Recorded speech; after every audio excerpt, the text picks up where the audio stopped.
자, 최근 제가 우리 시청자 여러분들에게 윤석열 대통령 동남아 3개국 순방과 관련돼서 계속해서 강조를 드렸고 실제 이와 관련된 성과 하나하나 말씀을 드렸습니다.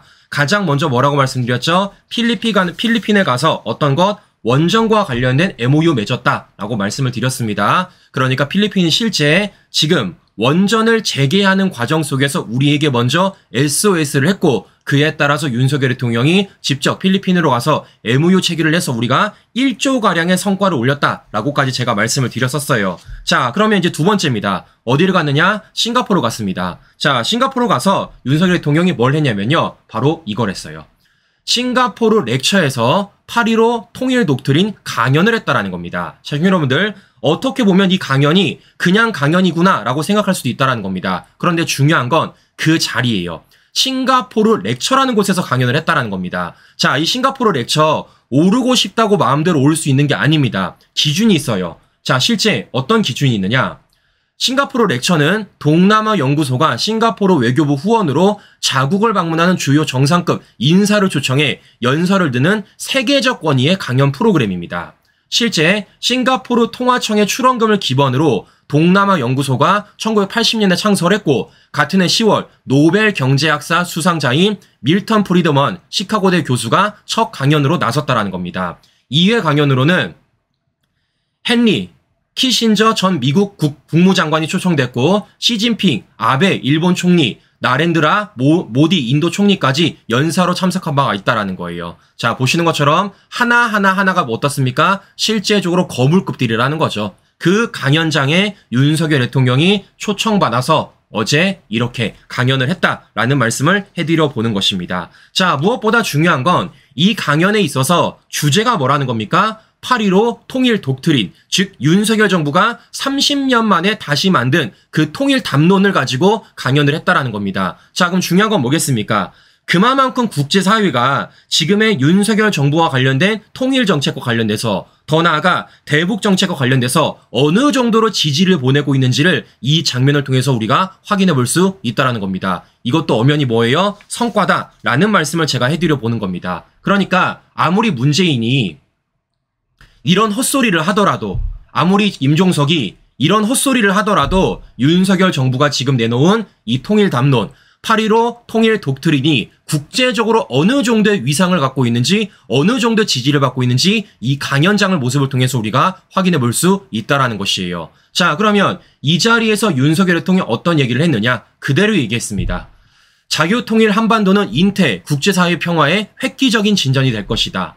더 나아가서 통일 한반도는 2600만 북한 주민에게 축복이 될 것이다 라는 얘기를 했습니다. 제가 여러 차례 강조를 해드렸지만 윤석열 대통령 8.15 통일 독트린의 가장 중요한 건 무엇이라고요? 자유라는 가치를 가지고 누구? 북한 주민들의 변화를 유도해서 통일로 이끌어내는 게 바로 이 주요 내용이라고 말씀을 드렸습니다. 그 얘기를 어제 국내뿐만이 아니라 국외 가서도 했고 그걸 통해 우리가 국제사회의 지지를 받고 있다라는 말씀을 제가 해드려 보는 것입니다. 자, 보시는 것처럼 윤석열 대통령 이번 순방과 관련돼서 필리핀, 싱가포르 모두 방문했는데 모두 다 역대급 성과를 내고 있다는 것을 제가 우리 시청자 여러분들에게 보여드리고 싶었던 거예요. 자, 왜겠습니까? 당장 지금 정은이가 완전히 막다른 길로 놓여있기 때문입니다. 어제 북한이 뭘 했냐면요. 북한이 이런 걸 하더라고요. 자, 요새화를 선언을 했습니다. 그러니까 실제 우리와 연결된 도로 철도를 모두 끊을 것이라고 정은이가 엄포를 놨어요. 자, 실제 그리고 이와 관련돼가지고 김정은은 지금 뭘 하는 겁니까? 결국에는 본인이 말했던 적대적 두 국가 관계라는 명분을 쌓기 위해서 이렇게 요새화를 선언했다라고 보고 있는 것인데 중요한 건 바로 이런 겁니다. 시청자 여러분들. 정은이가 지금 뭐 했다고요? 어제 우리와 연결된 도로 철도를 모두 끊을 것이다 라고 말을 했다라는 겁니다. 근데 웃긴 건 무엇이냐면요. 이미 정은이는요. 도로 철도를 모두 끊고 있었어요. 자, 무슨 얘기냐? 이미 어떤 일을 벌였습니까?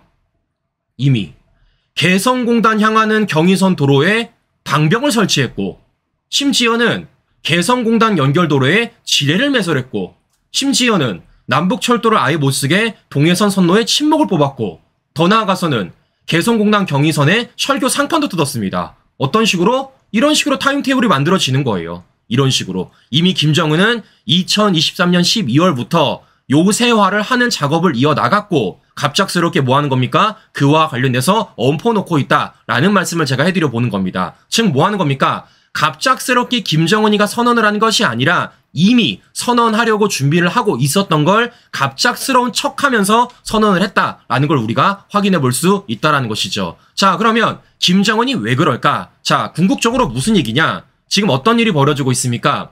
우리 K 컨텐츠가 북한 주민들에게 많이 알려지고 있고 그로 인해 어떤 일이 벌어지고 있어요? 실제 북한 주민들, 더 나아가 북한 군인들까지도 탈북을 하는 것 아니겠습니까? 즉 김정은은 그 탈북을 막기 위해서 저런 일을 벌이는 건데 탈북을 막기 위해서 저런 일을 벌인다라고 말하면 안 되니까 누구 탓을 하며 윤석열 정부 탓을 하면서 요새화하고 있다라는 엄포를 놓고 있다라는 말씀을 해드려 보는 거예요. 즉 김정은이 뭐 하는 겁니까? 속내와 겉내가 완전히 다른 엄포를 놓고 있다. 우리가 확인할 수 있다라는 겁니다. 자, 김정은이 그만큼 지금 얼마나 막다른 길로 놓였는지를 확인해 볼 수 있다라는 건데요. 자, 김정은이 막다른 길로 놓였다라는 한 가지를 통해서 우리가 더 확인할 수 있습니다. 자, 최근 들어 김정은이 제가 뭐 한다고 말씀드렸죠? 헌법 개정에 나설 것이다 라고 말씀을 드렸습니다. 말인즉슨 통일, 민족이란 단어를 삭제하고 영토 조항을 신설할 것으로 알려지고 있었어요. 자, 그런데 그럼 정말 이게 이루어졌느냐 안 이루어졌느냐? 자, 궁극적으로 어제 이와 관련돼서 이루어지지 않았다라는 겁니다. 자, 어제 실제 북한의 최고인민회의가 열렸대요. 거기서 개헌을 했는데 김정은 지시인 통일 삭제는 언급이 아예 안 됐다라는 겁니다. 더 나아가서 영토조항 신설도 언급이 안 됐다라는 거예요. 심지어 이 북한의 최고인민회의에 김정은은 아예 불참을 했다라는 겁니다. 자, 보시는 것처럼 지금 뭐 하는 겁니까? 김정은이가 그야 말대로 엄포를 놓고 있는 거예요. 어떤 엄포를 놓고 있는 겁니까? 야, 우리 통일민족 삭제할 거야. 우리 영토조항 신설할 거야. 라고 엄포를 놓고 있지만 실제 뚜껑을 열어보니까 아무것도 이루어지지 않았다는 것을 우리가 확인해 볼 수 있다는 것이죠. 자, 지금 뭐 하는 겁니까? 정은이는 계속해서 엄포만 놓고 있는 겁니다. 어떤 식으로? 우리 통일민족 삭제할 거야. 영토조항 신설할 거야. 라고 엄포 놓고 있고 심지어 어제 뭐라 그랬습니까? 도로 철길 완전 차단할 거야. 영토 분리할 거야. 라고 지금 엄포 놓고 있다는 겁니다. 그럼 정은이는 왜 엄포만 놓고 있느냐? 결국에는 누구를 향해서? 미국을 향해서 목소리를 내고 싶어 하는 거예요. 자, 웃긴 건 무엇이냐면요. 어제 북한이 도로 철길을 완전히 차단하겠다고 공식화하는 가운데 이걸 누구한테 알렸냐면요. 다른 곳도 아니고 유엔사 알렸다는 겁니다. 유엔사에다가. 실제 북한이 유엔사에다가 남북 연결 도로 철길 완전 단절 공사하게 통보를 했다라는 거예요. 자, 실제 어제 북한이 어떻게 보여줬냐면요. 이런 식으로 말을 했습니다. 자, 북한이 직접 밝힌 겁니다. 오해와 우발적 흉도를 방지하기 위해 의도로부터 9일 9시 45분 미군 측에 전화 통지문을 발송하였다라고 말을 하고 있다라는 겁니다. 자, 그럼 시청자님 제가 물어볼게요. 언제부터 김정은이 미국 허락받고 일해본 적 있습니까? 언제부터 김정은이가 유엔사에 허락받고 일해본 적 있어요? 말도 안 되는 거죠. 네? 김정은 다 맘대로 했잖아요. 자기가 하고 싶은 거 유엔이 제재해도 미국이 제재해도 항상 불법적인 일을 저질렀던 게 김정은 아닙니까? 근데 갑자기 난데없이 도로와 철도를 단절하겠다고 공식화하는 과정 속에서 그걸 누구한테 통지했다고요? 유엔사와 미국에 통지를 했다라는 겁니다. 즉 뭐 하는 겁니까? 정은이가 관심을 갈구하는 거예요. 관심을. 어떻게? 나 좀 한번 봐줘. 나 지금 이런 거 하고 있어. 뭐 한다라는 겁니까? 나 지금 조만간에 통일민족 삭제, 영토조항 신설할 수도 있어. 그런 과정 속에서 내가 지금 도로 철길도 완전히 차단했어. 이거 무섭지? 이거 안 하려면 빨리 나를 봐줘. 라고 엄포로 놓고 있다라는 거예요. 누구한테? 미국 행님들한테. 지금 뭐 하는 겁니까? 정은이가 한푼 줍쇼라는 얘기를 대놓고 하지 못하고 저런 식으로 엄포 놓으면서 하고 있다라는 겁니다. 자, 보시는 것처럼 김정은이가 지금 얼마나 쫄아 있는지, 얼마나 막단길로 놓여 있는지 우리가 확인해 볼 수 있다라는 겁니다. 결국 뭐 하는 겁니까? 딱 잘라 말씀드려서 구걸하고 있는 거예요. 겉으로는 센 척 다 하면서 속으로는 구걸하는 모습을 우리가 확인해 볼 수 있다라는 것입니다. 자, 결국 뭐 하는 겁니까? 윤석열 정부의 대북 정책이 먹히고 있다라는 것을 이걸 통해서 확인해 볼 수 있다라는 거죠. 자, 민주당 좌파들이 항상 얘기했던 게 뭐예요?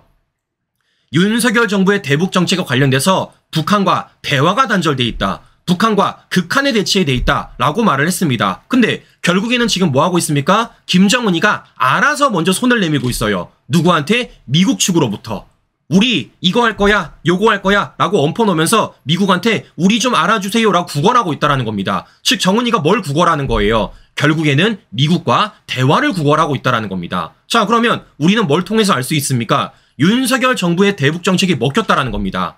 우리가 굳이 문재인 정권 때처럼 굴종적이지 않더라도 북한에 퍼주지 않더라도 정은이가 알아서 나오고 있다는 것을 우리가 확인해 볼 수 있다는 거예요. 자, 이게 바로 지금 문재인 정권과 윤석열 정부의 대북 정책의 차이점이고 큰 결과물의 차이점이다 라는 말씀을 제가 드려보는 겁니다. 자, 그래서 최근에 문재인이 뭐라 그랬습니까? 이런 말 하지 않았습니까? 윤석열 정부의 대북 정책 관련돼서 노무현, 문재인 정권 이론 상승 다시 추락하고 있다. 대화가 최고의 안보이다 라고 말을 하고 있는데 지금 어떻습니까? 완전히 반대잖아요. 자, 대화가 최고이긴 하죠. 대화를 해야죠. 중요한 건 뭐겠습니까? 단 한 번도 윤석열 대통령도 북한과 대화 안 하겠다 말해본 적 없고요. 중요한 건 그 대화가 어떤 방식으로 이루어지니까 굉장히 중요하죠. 문재인처럼 마구잡이로 퍼주고 굴종적으로 욕먹으면서 하는 게 아니라 뭐 하는 겁니까? 실제 북한이 알아서 기어나오는 그런 대화 방식을 만들어야 된다는 거예요. 그걸 지금 윤석열 정부가 성과를 내고 있다라는 말씀을 해드려 보는 겁니다. 그러니까 어떻습니까? 앞서 말씀드린 대로 다른 것도 아니라 싱가포르 렉처에서 8.15 통일 독트린을 강연할 수 있는 것이고 그와 관련된 국제적인 지지를 받을 수 있다는 것이죠. 자, 보시는 것처럼 지금 정은이가 얼마나 막단기로 놓여 있는지 그리고 그런 가운데 윤석열 정부의 대북 정책이 어떤 효과와 어떤 성과를 내는지 우리 시청자 여러분들한테 쭉쭉 설명을 드렸습니다. 자, 그런데 중요한 건 이것뿐만이 아니라는 거예요. 자, 무슨 얘기냐? 자, 보시는 것처럼 지금 실제적으로 윤석열 대통령이 많은 성과표를 내고 있습니다. 그런데 이 성과가 한 단계 더 나아지고 있다는 겁니다. 자, 무슨 얘기냐? 제가 오늘 뉴스를 보다가 정말 기분이 좋았습니다. 제가 너무나도 기다렸던 소식이에요. 자, 바로 이겁니다.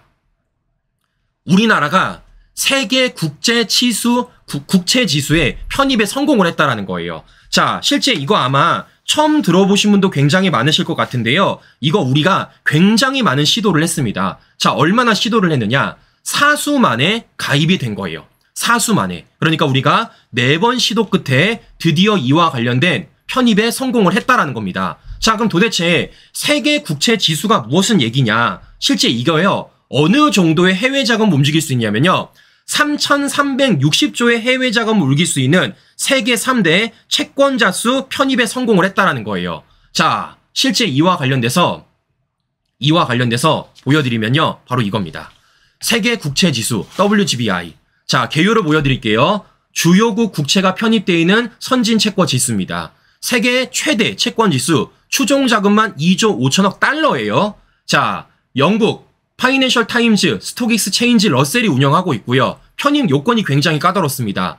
발행 잔액이 500억 달러 이상이어야 되고 스탠다드 앤 푸어드 기준 국가 신용 등급이 A- 이상이어야 되고 외국인 투자에 불편이 없는 시장 접근성까지 있어야 되는 겁니다. 그래서 지금 편입된 국가만 미국, 영국, 프랑스, 독일 등 25개국인 거예요. 보시는 것처럼 아무나 가입할 수 있는 게 아니라는 겁니다. 요건이 굉장히 까다로워요. 근데 이걸 지금 윤석열 정부가 가입할 수 있는 성과를 얻어냈다라는 겁니다. 자, 무엇보다 중요한 건 이 가입된 국가가 몇 개국이라고요? 25개국이라는 겁니다. 그런데 우리나라는 가입이 되자마자 몇 위에 오르고 있느냐? 이와 관련돼서 9위에 올랐다는 거예요. 9위에.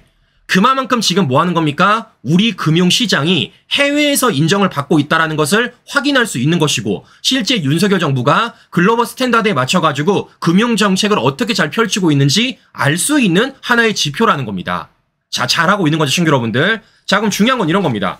이게 도대체 뭐가 좋은 거냐? 도대체 이걸 가입하면은 우리나라에 뭐가 도움이 되고 당장 내 살림에 뭐가 도움이 되냐라는 게 중요한 것 아니겠습니까? 자, 간단하게 말씀을 드리면요. 이런 효과가 있다고 합니다. 외국인 자금 최대 90조 원이 유입이 돼요.